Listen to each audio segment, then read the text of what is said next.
seeing a lot of books, posts, or discussions about leadership these days and how is it different than management. Humans in technology, just like many other professions, needs leaders. So let's find out how to be the leader technology needs or how to spot the right one within the organization.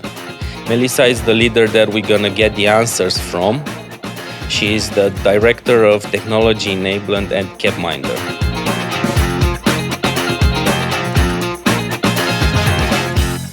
By the time we're gonna release this episode, it will be a Thursday afternoon. Usually on Thursdays, I get ready for the next day. Friday is a no deployment in production day. It's a day in which I'm writing documentation, but most important, it's a day in which I try to learn something new, to read something new. We've prepared today a really interesting and useful topic, one that I love, and we're gonna get into some more details with Melissa. So thanks for taking time for this episode. My pleasure. I'm very excited to participate in it. Great. Who are you, Melissa? Let's tell our viewers who are you. I am Melissa Tondi. I live in Denver, Colorado in the United States. And I took a new role about a year ago with a company called Campminder, and I had the unique ability to be able to create a role around technology enablement. So technology enablement in my world consists of artificial intelligence, AI enablement, agile enablement, quality engineering enablement, and release management enablement. So all four of those practices fall under our technology enablement umbrella. In addition to that, I have kind of speak at many conferences during the year and write a bit as well. And I've kind of landed on optimization and efficiencies, specifically in software testing, but that has really expanded into the worlds of AI and agile and release and testing, all of those areas in there. So it's been a really fun role, and I really enjoy the topic. So I'm very excited to share some of that information with you and hear all the things that you're hearing about too. Sounds really interesting, and I'm sure you're making an impact in the organization you are taking part of and also with the testing communities around the world. Some of our viewers, some of my friends, some of the new guys in the IT world are thinking whether if they are on the right path or not, whether if they are deciding right or not to go into the IT world. So I would be interested to understand if you can identify some childhood or teenager experiences that drove you into this direction, into this career. That is a very good question. You know, I think I had always considered myself very detail-oriented, and I have been in my career for almost 30 years now. So as I think about that, and I look back when I was a brand new tester 20-ish years ago or so, I remember one of the most popular interview questions was, what makes you a good tester? And the best answer that a tester could give at that time was, I'm very detail-oriented. And I think that may or may not apply now, fast forwarding 20 years after that. But I think that really spoke to me because I think that there is a lot of great value in being detail-oriented. But as we've progressed in our industry and as I progressed as a tester and moving into leadership, I found that being detail-oriented is a great attribute, but I think being more curious has become that attribute that I think applies now in more modern software engineering. And specifically, if you talk about quality engineering, software testing, I think that detail-oriented mindset as well as being very curious, I think are the things that made me excel and find a home in software testing over 20 years ago and certainly across my 25 plus year career. Yeah, this is really an useful advice, and I'm sure there are a lot of other professions where curiosity and detail oriented are a key point for those professionals. But for sure, and what I'm discovering also in the last years, it's a very important fact for the IT guys, and especially in this battle that some are doing with the AI. This is what makes us still unique in front of the AI tools. Yes. Well, I've been reading about you, and I've noticed that you say, and I quote, "I'm focusing on building organizations, teams around three major tenets: efficiency, innovation, and culture." Well, I want to stay a bit on the culture because I have to be honest. Somehow I think of it as a buzzword. There's a lot of people talking about culture. Everybody is saying, okay, our company, our organization has the best culture. What is culture? Why is it important? That is such a, I think, a very topical, characterization right now. Culture, I think upper level leadership believes that culture can be created and instilled and put inside a company, and then everyone will fall into that culture that was created from the top. I think that that is a misperception on what culture is. In my experience, and certainly over the last few years, as you've commented, culture has become sort of that buzzword. Cultures are going to grow organically from the people that are the highest collaborators. So if you get a group of people that work together often and they have high collaboration, high maturity, and they're able to have conversation that includes both positive conversation as well as discourse, that will naturally create the culture. So, what a company may define as their culture and what actually is the culture once it organically grows with the team members could be very different. It's up to the leaders to make sure that what they believe the culture of the company is actually happening and is actually the culture that their team members have built. And you see it more like an output of the chemistry or the way the people are working together, or is it the input that the management decides and want to teach it, enforce it to the newcomers in the I think we have learned a lot where the latter was true a few years ago. Now I think that the former is true now, that it becomes the output of the people that are working in it day to day. It's that ivory tower, so to speak, example of there's a lot of good things coming from we need our leaders to be very plugged into what is happening both in the market and with our users, the 5-10 year future proofing, but also much more important nowadays to pay attention to what's happening internally. And we won't be able to reconcile the culture question unless those leaders are very much involved or at least have a finger on the pulse of what's happening on the day to day. Yeah, I totally agree. And to be honest, sounds like a more natural approach than the other one. Yeah. Yes. I often notice that as a tech leader, you often need to take difficult decisions. Somehow you are in the middle between the product and the team. You have members in the team that you need to keep motivated, and maybe they want to enhance their tech skills or try something new, but also you commit in front of your product team, for example, to deliver something. How do you find the balance when you have this kind of challenges? I think those challenges present themselves every single day, if not multiple times a day.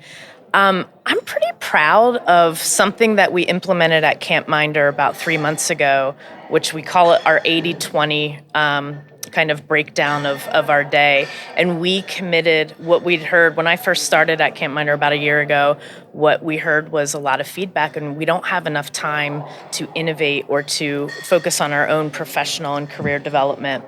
So our leadership, our technology leadership team, really created this framework of what we call 80-20. 80% of our time goes to project and company work. If we're on a product team, 80% of our time, roughly, there's a little bit of wiggle room back and forth on that, would be devoted to project time. 20% of it becomes innovation, professional development, career development.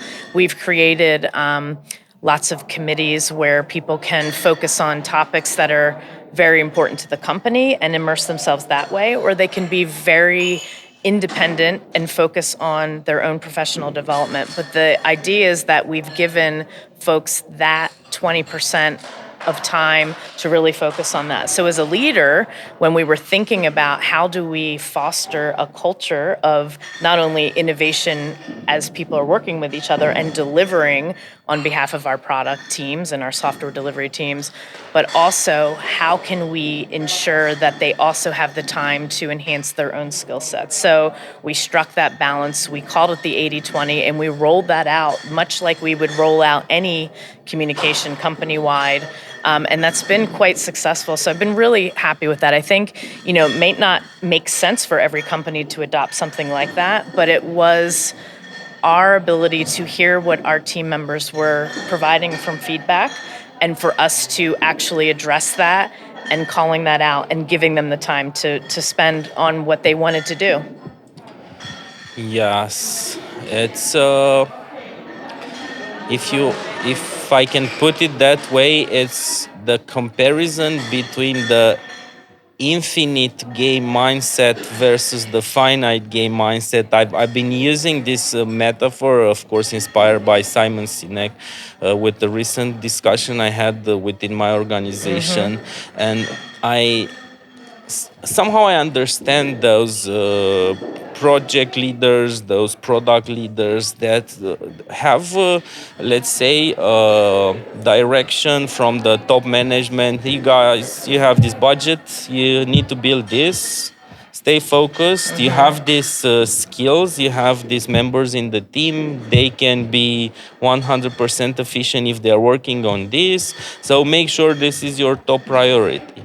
However, on the long term, I would really say it's more important to have this approach you are talking about, because in this way, I think you have those people in your organization more time than with the first approach. Sometimes IT guys want to build stuff with tech because it's cool. There are people talking at conferences about some new things, something they are testing, and okay, I've heard that. I've heard Melissa on stage discussing about, like, I need to try this. However, your leader knows that you are better at doing that thing, and somehow you have to keep that one involved, Yes. committed, not to lose their interest, because you want to build a performant team and you don't want to change Right. people, right? Right. And probably this is right, the right approach to do it, what you are saying. I think, and just to add on to that, I think this is not a new concept of Yeah. devoting a certain percentage of time to professional and career development that's individually managed for the most part. I think the difference on why I think this particular rollout was more successful than perhaps others that I've been part of or that I've heard of is that it applied to everyone in technology, every person. So these are the people that are working together. Sometimes we would roll them out to, say, we would do an 80-20 rollout with just the engineering team, right? And so a product may or may not have been part of the engineering team. And so maybe they did not have that 80-20 in there. And so the capacity of the team was a little off balance when that 80-20 didn't apply to every single person. When I say every single person in technology, it includes management and leadership, myself included.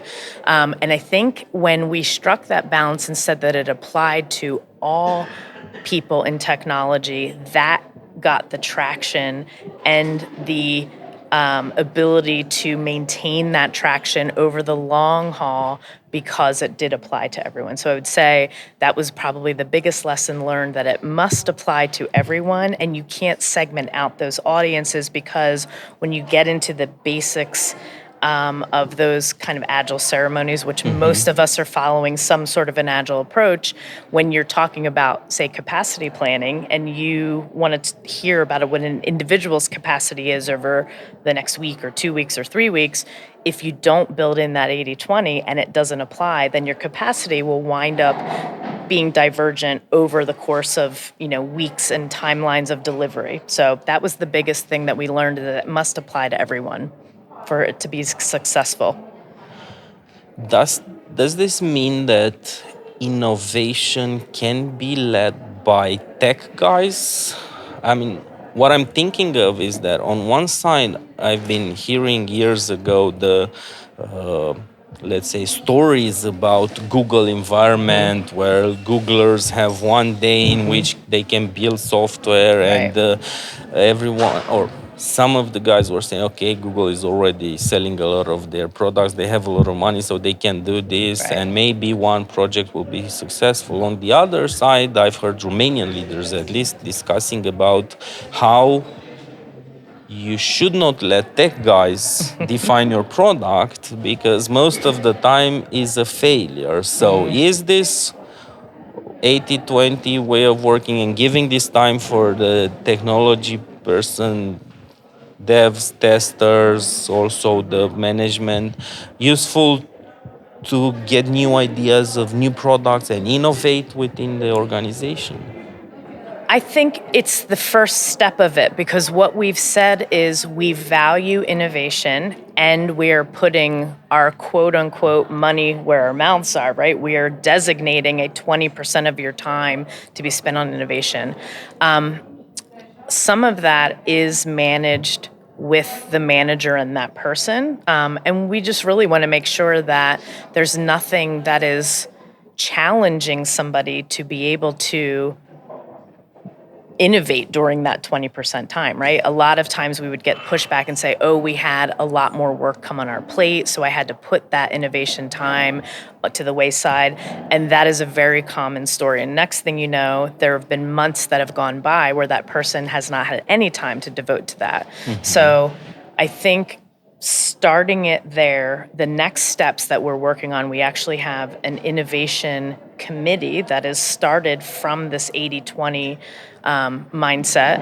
And then we also have the start of what we're doing from an all technology hackathon. So I think the hackathons are really kind of those areas where it's a shorter amount of time, it's very to conduct, concentrated, yeah. and we're starting that out within the technology teams, where people can be as innovative or not as innovative as they want. So the way that we kind of help with the 80/20 time and that 20% of professional and career development time is that we check in with our folks to make sure, A, what are they using that time? We also provide areas for opportunity that they can step in. So it can be fully defined and managed by that person themselves, and they can work on something that's very interesting to them, or they can plug themselves into already existing or being built committees, such as agile committees. We have an AI enthusiasts committee as well, people who are interested in or practicing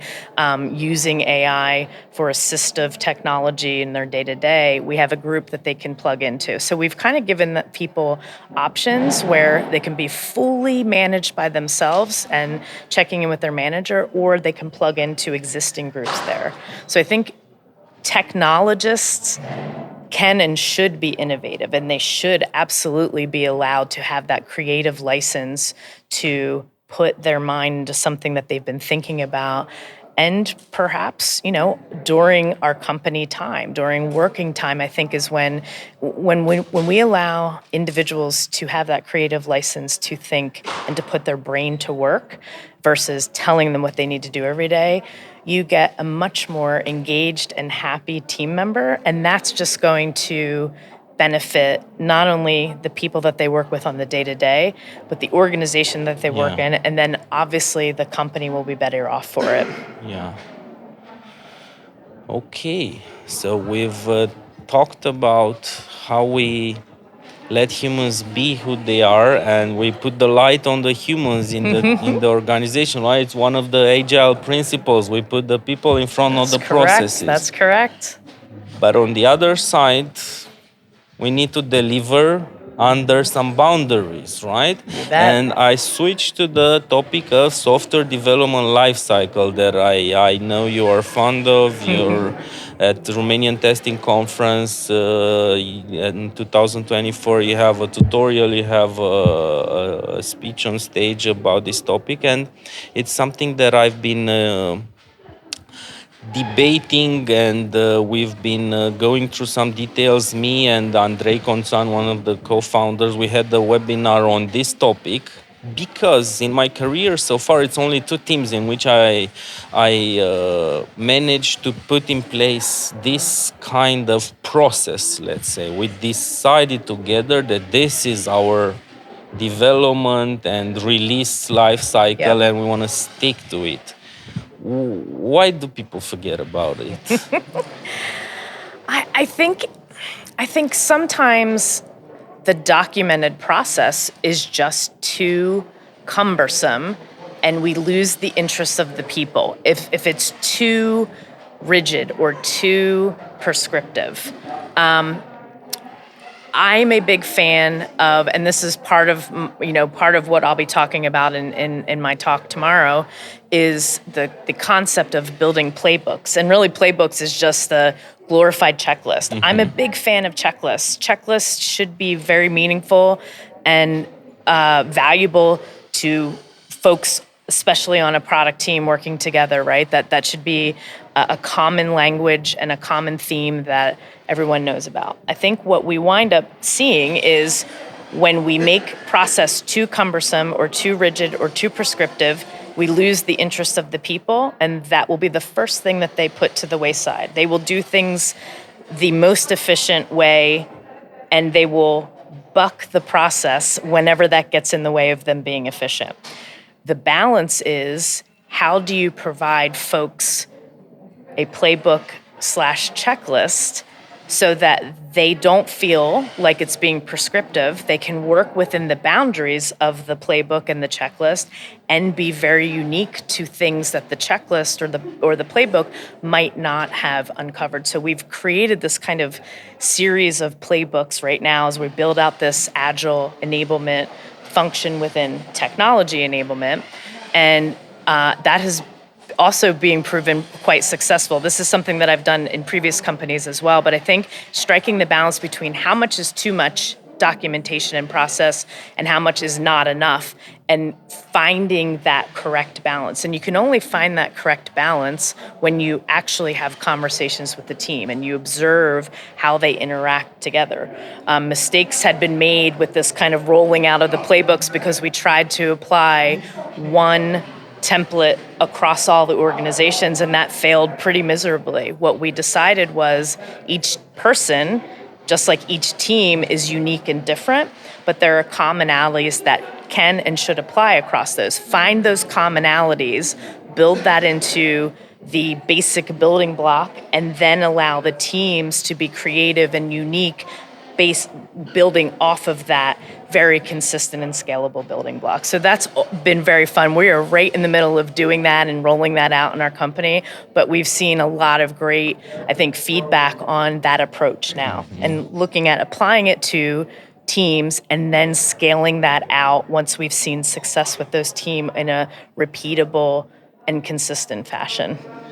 I really like this approach with simplifying. Hey, folks, it's just a checklist, right? You are using checklist in your life every day, isn't it? I Yes. have a checklist with my wife. This is our shopping checklist. This is how it's our go to holiday checklist. This is how our fix things around the house checklist, right? The same was in the team I was part of. And as you said, what was helpful for us is to build that life cycle step by step. Okay, we start with these two items in our checklist, but then we started to understand every retrospective we had in our team. We started to understand, okay, what's not working. Our product team is writing specs, but our developers are not building what's in the specs, and our testers are not testing what's in the specs. So we added 3 more checklists: read specs every now and then, Right, right? right. What else? Okay, we have a CI/CD pipeline. We have to build it. After we build it, where is it? That environment. It worked fine on your staging environment. Does this mean that will work on your operational environment even though it's a clone? No. Right. No. Let's add a new step. Yes. Let's do a testing phase, like something really briefly on operational to not affect data, but make sure we are not messing it from day one, right? Yep. And somehow this helped people get into the process because we hate processes. Correct. But we want to make it as being useful. And even the tools that we are using, they have this kind of things embedded. Like if you're using Teams from Microsoft, you have some notes there that you can use with some checklist and so on. It should be fine for every company. However, it's still missing. Yep. Yeah, that is, I think, because again, this checklist concept is certainly not new, but the playbook concept is something that has evolved over the last, I'd say, 3 or 4 years for me personally, as I've worked with companies and consulted and written and spoken about it. I think what you just said, everybody knows what a checklist is. And whether they write it down or not, there is a checklist, a mental checklist, a physical checklist, whatever that looks like. But a checklist is a very common term that applies pretty much to everyone on a day-to-day basis. That did serve to be that balance of too much process where people will completely push it aside and not follow it at all. I think other things that have come about as we've rolled out this playbooks concept with our teams is that we've actually discovered conversations as we roll those out where it's a lot easier to talk about what should happen. And I really liked what Rachel said earlier in the keynote about having a pre-mortem. And I had not heard that term before, but when she described it, it was really talking about, hey, let's talk about the things that may or will likely go wrong before it happens versus after in a postmortem. And that really resonated. And I think a lot of things that have come out of these playbooks is that it's people will understand the checklist itself. It's the things that aren't written down, like what happens when something on the checklist doesn't apply. How does the team then address that? And how do they do that quickly and as nimble as possible? Because again, you want to strike the balance of the moment you become too prescriptive, people's brains will shut off and you lose their creative license. And why would we hire anybody that we don't want to, where we wouldn't encourage them to have that creative license? We want them to come with bringing their brain to work and being as creative as possible within the guidelines. And the playbooks really serve as the guidelines. As long as you are operating in these guidelines, everything in the middle is fully up to you and the team to make those decisions to deliver what you know is the most important things because you're the closest to it. And that's what's the fun part about it. I'm smiling because while you were describing this situation, I remember about a colleague of mine who sometimes it's finger pointed because he's too pessimist. And he's the one that says before something happens, guys, are you sure we want to do that? And he always say, for example, let's not do a release in production Tuesdays on 13. His against 13, against Tuesdays on 13. Okay. And unfortunately, in the 4 years of experience together, it happened that we crashed completely Tuesday 13th on the 13th. Yeah.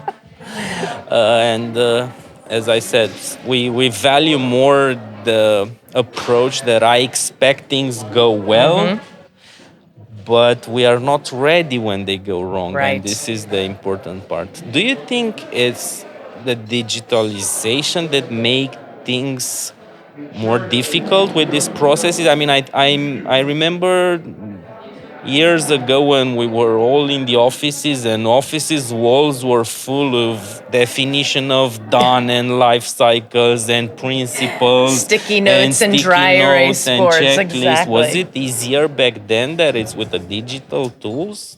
Do we lose focus because of all this? I think that's a great question. I did a talk a few years ago. I don't know if the term war room does that resonate. A war room. We used to call war Yeah, room yeah, when yeah, there yeah, was a yeah. hot fix on production. Bring Yeah. everybody into We a have a room. tiger team also Exactly, a tiger inspired by team, whatever. Yep, there's a whole bunch of. military. Yeah. That is exactly right. It's funny because the talk that I did was titled The Beauty of the War Room, which is actually an antithesis because no one really wants to ever be called into a war room Yeah. because that is going to be not a great situation. There's something that is probably pretty critical or catastrophic happening to cause that. But what the war room was so great about was that everybody was literally in the same room physically, and we could have a conversation across the table or within the room, and that message was being heard by everybody at the same time. The digitalization and us not necessarily being perfect on how we balance remote and asynchronous work using tools and technology versus in person or virtually seeing somebody, right? So when you can pick up all of the body language, the cues that are giving out, you can see that very clearly in a room, like a war room. And I think maybe not the digitalization of it, because ultimately we're just here to solve problems. Technology is there to assist us in solving problems, or we are creating the technology for users to solve their problems or to be delighted. I think what we maybe got away from was that we used too many meetings as being the excuse of not wanting to collaborate, and we lost that sense of collaborating with humans and people in over the last few years, and certainly with COVID kind of introducing the fully remote working approach. So I don't know if that's the right answer to your question, but I don't know if it was necessarily because of digitalization, but I do think that played a part. I think it was us being so adverse to Yeah. meetings because we've never really done a great job of facilitating meetings. A war room means it's very specific. You come in here, we work the thing until it's done and addressed, and we can all go around the room and put a thumbs up and say, yes, we fixed this is now resolved. And then everybody leaves and goes back to their normal day-to-day. If we can have more of that collaboration in those small working and where it's very concentrated, everybody's there working on the same thing or having the same outcome. If we can introduce that more and more, I think we'll get back to that higher collaboration. And quite honestly, I think that that's one of the biggest outcomes of optimization and efficiency in your SDLC. It's actually a great answer. There's no black and white, right? There's Right. a lot of tones of gray, right? That And is, we there's no operate in the gray. there's no silver bullet solution for Correct. each organization, each company. Uh, what you said, it's linked to the next question I had about having in this process a lot of different roles, right? When we are talking about software development lifecycle, we have somebody is responsible of the dev part, somebody of the testing part, somebody of the infrastructure, somebody of the security, somebody of the quality of the product. We put it all together, right? What would be the best approach for you to have a leader that has let's say, brief knowledge in all these areas and facilitate the commitment with that process that was put in place with the team, and just be consult with the experts in the team, or you see it more like leaders on each areas that in the end have to work together for the final output. I mean, this is also useful for guys in IT. What would be the best for me to go deeper into a topic and start enhance also my leadership skills on be the DevOps leader, or I'll better be understanding the dev part, the testing part, the DevOps part, the security, and be able to follow this process with what works for your I would say that the approach of having a good set of knowledge for all of the areas of representation or the practice representation within a product team, right? Most teams consist of, you mentioned them, a software engineer or software engineers, testers, product or product management or a business analyst or a product owner, platform or DevOps folks, security folks, right? They all are embedded in a variety of ways, but you kind of look back at the developers, the testers, the product people are generally the ones that are working together. If you go back to my example of the 80% of our 80/20 time, they're working together. Mostly those three groups are working on the day-to-day. And then the other kind of folks that may or may not be embedded on the team as much, they kind of come in and out depending on how they're structured in the org. So I think I think leaders are always going to surface whether they are called a leader or not. So you will find that DevOps engineer or that software engineer or architect, they may be junior in their role, but if they have a leaning towards leadership, they can't help themselves, but it bubbles up, right? So I think leaders will naturally emerge. The coordination, the facilitation is kind of where I think we tend to have that as an agile coach or a scrum master or a project manager or something similar, where I think to just anchor the team in those conversations and be able to facilitate those conversations is a skill set, quite honestly, that I don't think a lot of people have, and it's so needed. So sometimes that leader becomes the person with the biggest title in the room, and then they kind of naturally take on a lot of that responsibility if they have that mindset. In most cases, a good facilitator can help draw out those leadership qualities that exist in the individuals in the room rather than having it be related to a title or the biggest title in the room. My idea was somehow like if I have a flat organization and I have a, let's say, direct link between the leaders that understand all the roles and the people are doing the work. You have them more involved than having a hierarchical organization with a lot of layers, and we have this team and we have a dev lead in each team, and then we have some other engineering managers and some VPs and in the end, Yes. the involvement, the needs are being diluted, and you might lose focus and track. Yes. I think that we're seeing that too. I think companies are being efficient in their managers specifically. I think that flatter organization is key. Not to say that there doesn't need to be management in there, but I think we're being more scrutinizing on how many layers of management do we actually need from that top, that organization leader, all the way down to an individual contributor. And I think our industry and most of technology industry is saying the flatter the better. Simply what you said is to reduce the churn or the inefficiencies in communication. That old game of telephone where if I whispered in your ear something and you 10 people down the road, it would look very differently than what I originally said, right? And we see that. That's the easiest, one of the easiest things to fix when we talk about SDLC efficiency and optimization is just that communication gap. And those playbooks/checklists that I was talking about earlier help with that. So every ceremony that we have, every Agile ceremony that we have has a corresponding playbook or playbooks.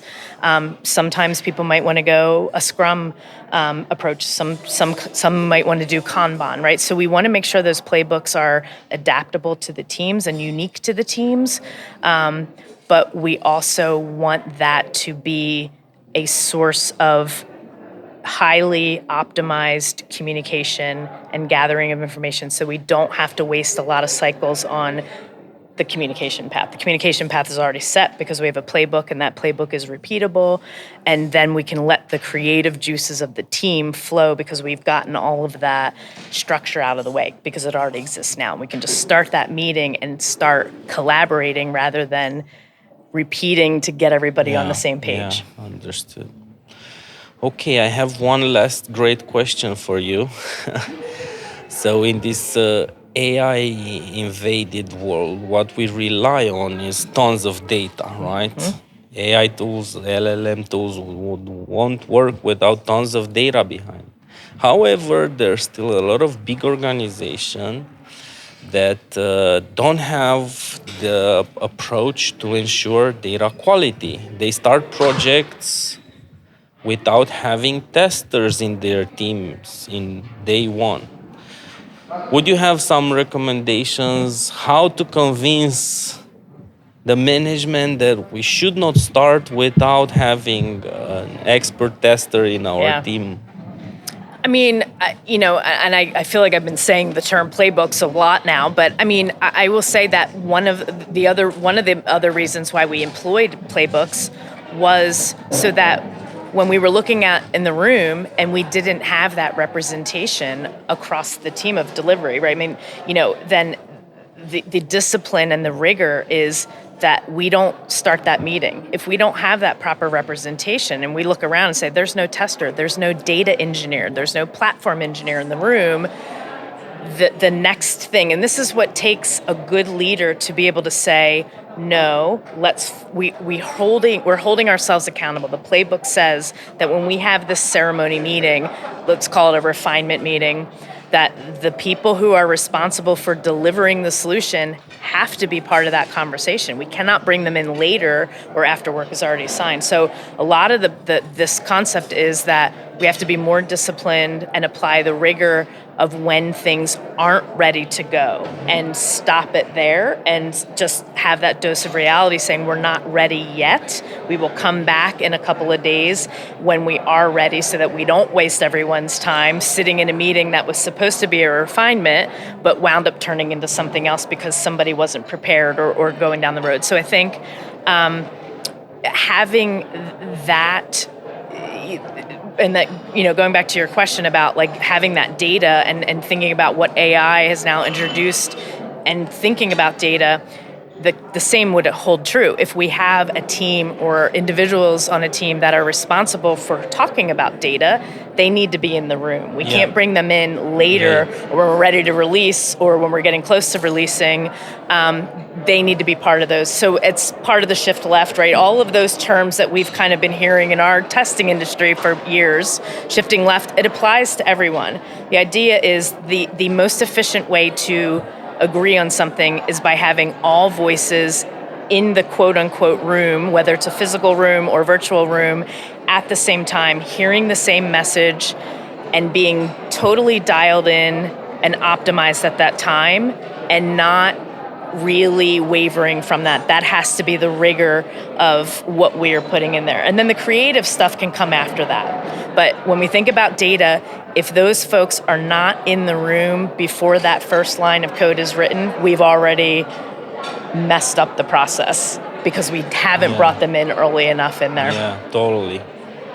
Perfect. Thanks again for taking time for this conversation.